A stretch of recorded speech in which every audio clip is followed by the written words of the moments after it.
Nous sommes tous les jours confrontés à des systèmes. C'est pourquoi il convient de bien en comprendre la nature. Ce petit tour dans le sujet de l'anomalie systémique aidera à sa compréhension. Construire un système ou une idée fonctionnelle, c'est comme avoir deux récipients à relier. Le système doit faire aller le liquide qui se trouve dans un récipient A avec succès dans un récipient B. Le pont entre les contenants est le centre du système.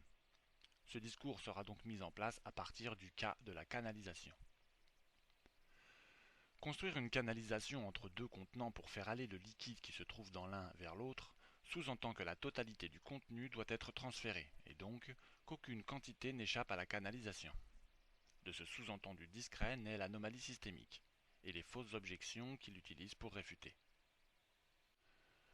Pour la théorie, que la canalisation ne laisse échapper aucune goutte de liquide pour être considérée comme efficace est nécessité, pas pour la pratique.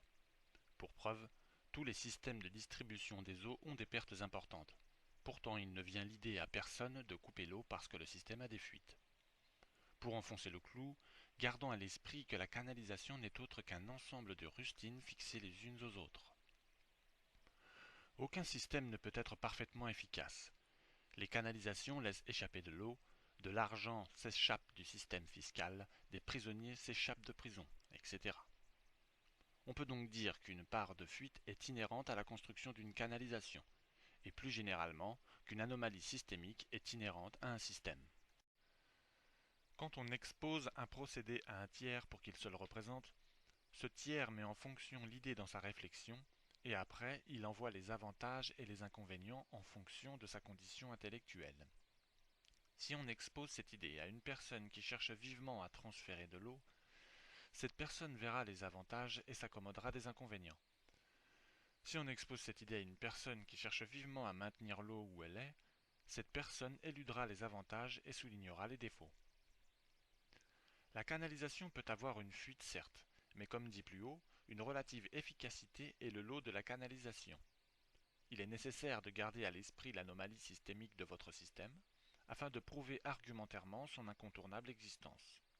Pour repérer l'anomalie systémique, définissez le point A de départ et le point B d'arrivée. Une fois ces deux points définis, on la fait apparaître par déduction. L'anomalie systémique est valable pour chaque système et doit être incluse dans la vision de fabrication de la canalisation. Avancer l'anomalie systémique pour démontrer le défaut, c'est ironiquement faire le contraire, puisque l'anomalie systémique est un peu l'exception qui confirme la règle. Exemple. Le système recherche de la vérité a pour point A l'avant-vérité et pour point B la vérité. La canalisation entre A et B est la recherche de la vérité. L'anomalie, la fuite, c'est le mensonge, la vérité incomplète, la non-vérité. On ne peut donc pas avancer l'argument de la recherche de la vérité qui échoue comme argument dissuasif dans cette entreprise. Exemple pratique.